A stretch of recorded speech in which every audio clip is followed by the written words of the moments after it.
सुर्खियों में आए विकास दुबे को पहले तो सियासी नेताओं ने अपने फायदे के लिए इस्तेमाल किया, लेकिन देखते ही देखते वो सियासी दलों की मजबूरी, उनकी जरूरत बन गया। चुनाव आने पर समर्थन लेने के लिए लगभग सभी सियासी दलों के नेता उससे मुलाकात करने लगे। आखिर कैसे विकास दुबे ने अपराध के रास्ते पर अपने कदम आगे बढ़ाए और कैसे वो सियासी दलों की मजबूरी बन गया और किस तरीके से उसने अपने राजनीतिक रसूख के दम पर करोड़ों का साम्राज्य खड़ा किया, इस रिपोर्ट में देखिए।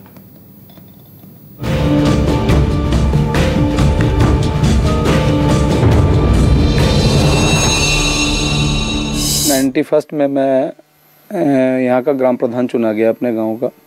2 पंचवर्षीय में ग्राम प्रधान रहा यहाँ पे। इसके बाद मैं जिला पंचायत सदस्य हुआ। मेरा छोटा भाई भी ग्राम प्रधान रहा, बगल के गांव से, बीटी से भी निर्विरोध ग्राम प्रधान रहा वो। अब मेरी बहू जिला पंचायत सदस्य है इस समय, वर्तमान समय में भी। छोटा भाई मेरा ग्राम प्रधान है निर्विरोध यहाँ का, ग्राम बिकरू का। और मेरी पारिवारिक पृष्ठभूमि, मेरे बाबा भी यहाँ के जमींदार भी थे और ग्राम प्रधान भी थे, बाद में हुए। मेरी पारिवारिक पृष्ठभूमि ही राजनीतिक है। तो राजनीतिक पृष्ठभूमि तो मेरी पारिवारिक है, मेरी पैदाइशी कहिए तो आप पैदाइशी है। विकास दुबे जी, किस तरह से आपको कहा जाता है कि आप अपराध में डॉन नाम से बोला जाता है कि आप माफिया हैं, डॉन हैं, और लेकिन आपका राजनीतिक करियर है, क्या है बेसिकली, हकीकत क्या है? देखिए, एक्चुअल राजनीति में लाने का श्रेय, मैंने मैंने पढ़ाई में ग्रेजुएशन किया है मैंने, और मैं अच्छा स्कॉलर रहा हूँ अपने टाइम का। राजनीति में लाने का श्रेय मुझे स्वर्गीय हरिकिशन श्रीवास्तव जी का है, जो मेरे राजनीतिक गुरु थे और उत्तर प्रदेश के कई बार मिनिस्टर रहे और उत्तर प्रदेश विधानसभा के अध्यक्ष भी रहे वो। उन्होंने मुझे राजनीति में लाने का प्रयास किया और उन्हीं के प्रयास से मैं राजनीति में आया। और जिस दिन से मैं राजनीति में आया तो लोगों को मेरे प्रभाव से और मेरी लोकप्रियता से ज्वेलसी होने लगी। आज तक कोई भी ऐसा मामला नहीं है जिसको मैंने अपने हाथ से मैंने कोई अपराध किया हो या मैंने कोई अपराध को बढ़ावा दिया हो। अपराध से मेरा कोई दूर दूर से रिश्ता नहीं है। मेरी राजनीतिक वर्चस्व की जंग है जो मेरे जिंदगी तक और मेरे मरते दम तक जारी रहेगी। लेकिन इस राजनीतिक वर्चस्व की जंग में बम, गोली और हत्या ये सब चलता नहीं, ऐसा नहीं है। हमारे यहाँ हमारी राजनीतिक जंग में कभी भी ऐसा कुछ भी नहीं हुआ कि मैंने किसी को मरवाया हो या किसी को मारा हो या किसी को मारने के लिए प्रेरित किया हो। किसी के ऊपर आरोप लगा देना, आप तो समझते हैं कि उत्तर प्रदेश में होता क्या है कि मर्डर कहीं होता है, फंसाए कई लोग जाते हैं। मर्डर कोई करता है, उसके भाई, उसके खानदान, उसके परिवार, उसके सब सारे लोगों को फंसाया जाता है। ये एक उत्तर प्रदेश की एक ये ट्रेंड बन गया है लोगों का राजनीति में फंसाने का, और उसी का मैं शिकार हुआ हूँ। एक श्रम राज्य मंत्री संतोष शुक्ला का हत्या का आपके ऊपर आरोप लगा, उस वक्त आप कहाँ थे? क्या वो हत्या आपने की? जी नहीं, जिस दिन उनकी हत्या हुई थी उस समय मैं थाने में अपनी FIR लिखाने गया हुआ था। मेरे ऊपर अटैक हुआ था। उसके बाद मैं जब वहाँ से चला आया, जब अपने ऊपर अटैक किया मेरे ऊपर, मैं उस दिन कानपुर जा रहा था अपनी पत्नी को लेकर। वो बीमार थी, उनको किडनी पेन था। रास्ते में मेरे ऊपर बम से अटैक किया गया, बम और गोलियां चलाई गई मेरी गाड़ी पर। तो मैं उसकी FIR, जब मैंने SP कानपुर देहात को फ़ोन किया कि मेरे ऊपर इस तरीके से घटना हुई, तो उन्होंने मुझे कहा कि आप वहीं रुकिए, मैं फोर्स भेज रहा हूँ। फोर्स मुझको वहाँ से लेके आया। मैंने थाने में FIR लिखाई और मैं चला आया। इसके बाद थाने में जिन मंत्री जी का आप नाम ले रहे हैं, वो मंत्री जी किन्हीं कारणों से अपना पहुँचे और उन्होंने किसी तरीके से पुलिस से उलझाव किया। वहाँ लोगों से उनकी कहासुनी हुई। इसके बाद क्या हुआ क्या नहीं हुआ उससे मेरी जानकारी नहीं है। उनकी हत्या की जानकारी या उनके मरने की जानकारी मुझे लखनऊ में हुई। हत्या के कई चश्मदीद थे। मनोज शुक्ला, जो संतोष शुक्ला मंत्री के भाई थे, उन्होंने आपको देखा था कि आपने गोली मारी है? नहीं, ऐसा कुछ नहीं है। देखिए, इस बात को तो अदालत में इसका ट्रायल हो चुका है मुकदमे का, और अदालत में इस चीज़ साबित हो चुकी है कि मनोज शुक्ला पेशबंदी में उनसे, मनोज शुक्ला के साथ जितने उनके गनर, संतोष शुक्ला जी के साथ गनर, शैडो ड्राइवर और उनके प्राइवेट लोग थे, उन्होंने सारे ने गवाही दी कि जिस समय संतोष शुक्ला का मर्डर हुआ उस समय विकास दुबे या जो लोग आरोपित लोग हैं इनके परिवारजनी, ये लोग मौके पर नहीं थे। इनका नाम पुलिस के कहने पर FIR में लिखाया गया। जैसा पुलिस ने कहा मैंने वैसा FIR में लिखाया। अब वो मुकदमा ट्रायल होने के बाद भी उसमें दोषमुक्त हो चुके हैं सारे लोग, और उस मुकदमे की कार्रवाई सारी जो कुछ थी वो समाप्त हो चुकी है। मैंने अदालत में सरेंडर किया, न्याय में मेरा विश्वास था, मैंने अदालत में सरेंडर किया और उस मुकदमे को फेस किया। सारे ट्रायल को जितने दिन ट्रायल रहा मैं अंदर रहा, मैंने ट्रायल पे मेरा जब ट्रायल हो गया मैं समाप्त हुआ, मेरा मुकदमा खत्म हुआ, उस समय मैं जेल के बाहर आया। विकास दुबे जी, आप इस बात से सहमत हैं कि संतोष शुक्ला मंत्री जो थे जी उनसे आपकी डायरेक्ट चुनावी रंजिश थी? नहीं, ऐसा मेरी उनकी कभी कोई रंजिश, यहाँ तक कि मेरा कभी कोई गाली गलौज तक नहीं हुआ उनसे। हाँ, राजनीतिक वर्चस्व की जरूर लड़ाई थी। के बारे में कहा जाता है टॉन है, क्या आप मानते हैं? नहीं, ऐसा कुछ भी नहीं है। मेरी ओपिनियन, आप क्षेत्र में जाइए, हमारे कम से कम विधानसभा, अगर पूरे जिले में नहीं जा पाते हैं तो कम से कम मेरी विधानसभा में जाके और प्रति गांव एक आदमी से सर्वे करिए। खाली विकास दुबे के बारे में व्यक्तिगत है, विकास दुबे का एक काम देखिए। विकास दुबे इस क्षेत्र के सबसे बड़े लैंडलॉर्ड हैं। हमारे पास सारे हैं, मैं स्वयं की खेती कराता हूँ, स्वयं का मेरा व्यापार है, स्वयं का मेरा स्टेट कॉर्पोरेशन का काम है, मेरा आर्थिक भी है। आज तक मैंने कोई आर्थिक, ऐसा नहीं कि मैंने कोई आर्थिक अपराध कराया हो, किसी अपराध में संलिप्त रहा हूँ। आरोप लगा देने से ही कोई अपराधी उड़ान नहीं हो जाता है।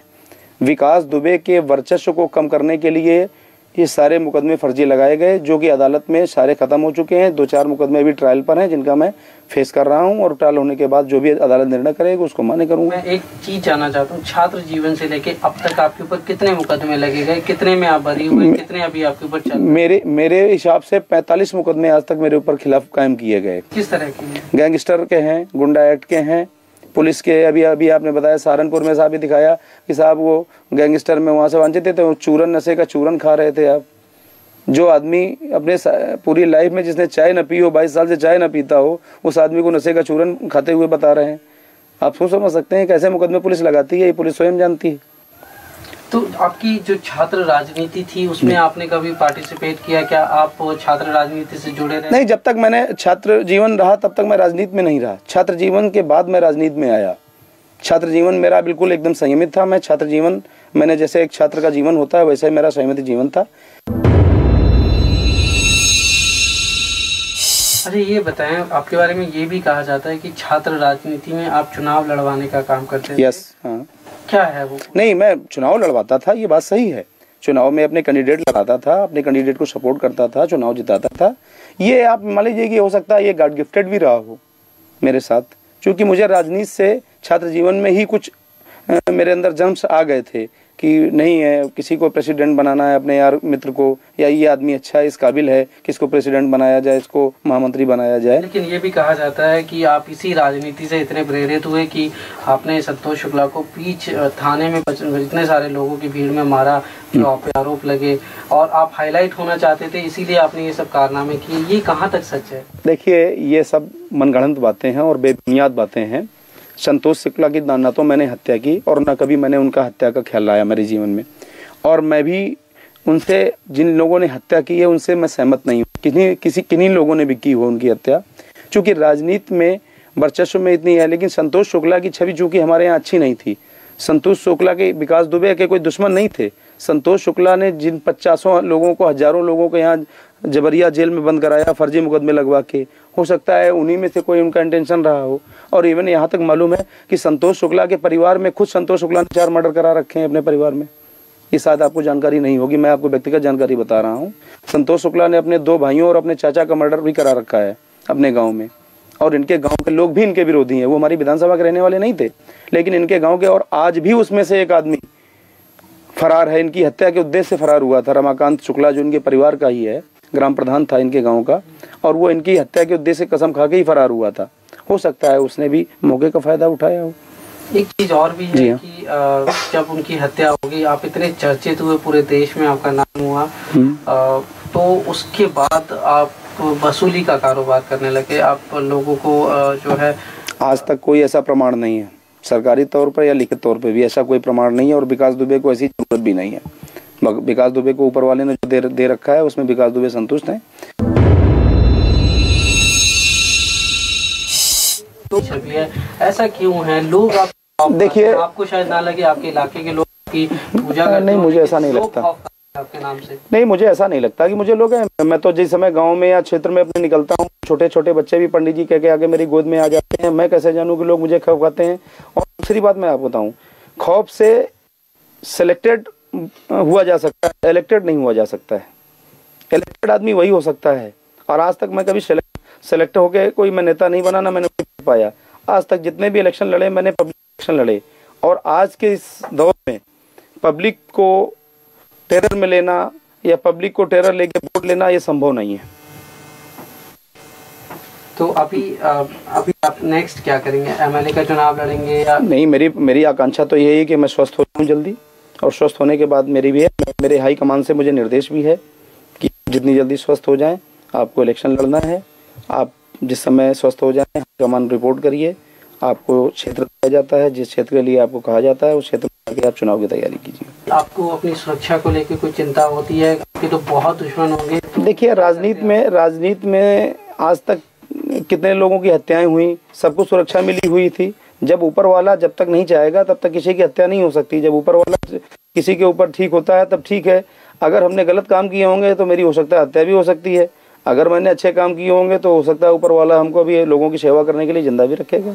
लेकिन फिर भी सुरक्षा को लेके आप क्या एहतियात बरतते हैं? क्या सरकारी सुरक्षा आपने मांगी? देखिए, मुझे अभी तक सरकारी सुरक्षा प्राप्त थी इस गवर्नमेंट में। 11 दिसंबर 2004 तक 4 जनवरी 2005 तक मुझको सरकारी गनर प्राप्त था। एक बार नहीं, 3-3, 4-4 बार प्राप्त रहा मुझे। लेकिन कुछ राजनीतिक कारणों से मेरा गनर वापस ले लिया गया, इसलिए मुझे व्यक्तिगत सुरक्षा अपनी रखनी पड़ती है। और चूंकि आप जानते हैं उत्तर प्रदेश की राजनीति में राजनीति करने वाले आदमी को या चर्चित आदमी को अपने राजनीति से ज़्यादा अपने सुरक्षा की चिंता होती है, लेकिन मैं उतना भी चिंतित नहीं होता हूँ। सुरक्षा अपनी जगह है, चिंतित है, क्योंकि मुझे ये विश्वास है कि मैंने पब्लिक में ऐसा कोई गलत काम नहीं किया है जो जनता ये करे। लेकिन चूंकि राजनीति में सुरक्षा सिक्योरिटी करना कोई बुरी बात नहीं है, तो इसलिए अगर मैं अपनी सुरक्षा रखता हूं तो इसमें कोई हर्ज नहीं होना चाहिए किसी को। जी ये बताएं, छात्र राजनीति आजकल क्या गंदी हुई है? क्या उसमें देखिए हिंसा का बढ़ावा लेके? देखिए, मैं आपकी बात समझ गया पूरी इतनी बात में ही। देखिए, जिनको राजनीति में मठाधीश कहा जाता है उन लोगों का सीधा दखल छात्र राजनीति में है, जो अपने उल्लू सीधे करते हैं छात्रों के जरिए से। और ये दखल, मठाधीशों का दखल छात्र राजनीति में कतई नहीं होना चाहिए, इसका मैं विरोधी हूँ। छात्र राजनीति एक प्राथमिक सीढ़ी है और वो बिल्कुल पाक साफ होनी चाहिए। क्योंकि जब बच्चा शुरुआत में बेसिकली पढ़ने जाता है प्रेप या नर्सरी में, जो शिक्षा उस समय उसको प्राप्त होती है वही उसकी आखिरी तक ग्रेजुएशन और पोस्ट ग्रेजुएशन एमटेक बीटेक तक चलती है। अगर किसी आदमी की नींव ही खराब कर दी जाएगी छात्र राजनीति में, अगर मठाधीशों का दखल रहेगा तो छात्र राजनीति कभी भी पाक साफ सुथरी नहीं रहेगी। लेकिन एक मठाधीश मेरे सामने बैठे हैं, उनका भी दखल रहा छात्र राजनीति में। उन्होंने भी अपने कैंडिडेट खड़े किए, उन लोगों को जिताया बाकायदा। जब तक मैं जब तक स्टूडेंट था तब तक मैं राजनीति में, छात्र राजनीति में मेरा इंटरेस्ट रहा। जिस दिन से मैंने स्टूडेंट लाइफ मेरी समाप्त हुई उस दिन से मैंने छात्र राजनीति में कभी दखल नहीं रखा। पर राजनीति में मठाधीश बनना कोई बुरी बात तो नहीं है, लोग बनते हैं। और नहीं, मेरी समझ में बुरी बात है। कुछ और कहना चाहेंगे आप हमसे?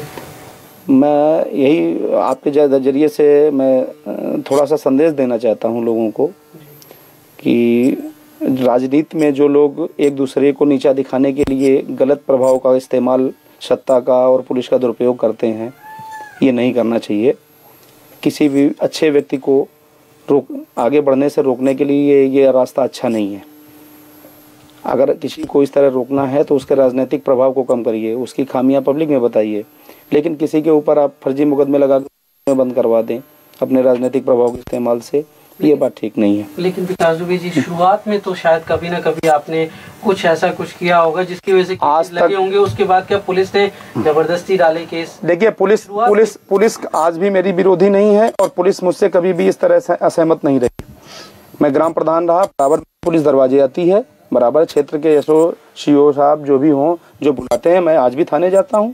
मैं कोई पुलिस से मुंह नहीं छिपाता हूं। लेकिन जो मेरा सवाल है वो ये है कि शुरुआत में तो जरूर आपसे कुछ गलतियां हुई होंगी, जिसका बाद में जो है लंबे अरसे में पुलिस ने उसको ध्यान में रखते हुए और केसेस थोपे होंगे, चाहे वो राजनीतिक। देखिए, पुलिस ने जो कुछ भी किया मेरे साथ वो राजनीतिक दबाव में किया। पुलिस ने व्यक्तिगत रूप में मैंने ऐसा कोई काम किया और न पुलिस ने। देखिए, पुलिस को सिर्फ निर्देशित करके उनको दबाव देकर उनसे गलत कराया गया। पुलिस ने जानबूझकर मेरे साथ कोई गलत काम नहीं किया।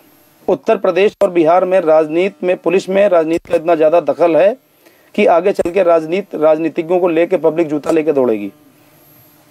राजनीति करने वालों को पसंद नहीं करेगी। किसी दिन हिंदुस्तान में 2 स्टेट ऐसे हैं आपके, ये इनमें राजनीतिकों को देखना पब्लिक पसंद नहीं करेगी।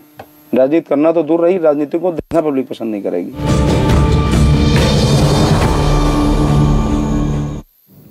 तो आप देख रहे थे विकास दुबे का एक पुराना इंटरव्यू है जिसमें वो बता रहा है कि कैसे वो राजनीति की दुनिया में आया, कैसे वो ग्राम पंचायत का सदस्य बना और वो पुलिस और राजनीतिक संबंध के बारे में भी बहुत सारे बातें कर रहा था। एक छोटा सा ब्रेक, जल लौट रहे हैं। माओ की महत्वाकांक्षा में कैसे टूटे करोड़ों सपने, किस सनक ने चीन को बना दिया नौजवानों का खलनायक, चीन में माओ का तिलिस्म लोक। देखिए अनुराधा प्रसाद के साथ चीन का काल चक्र 100 साल के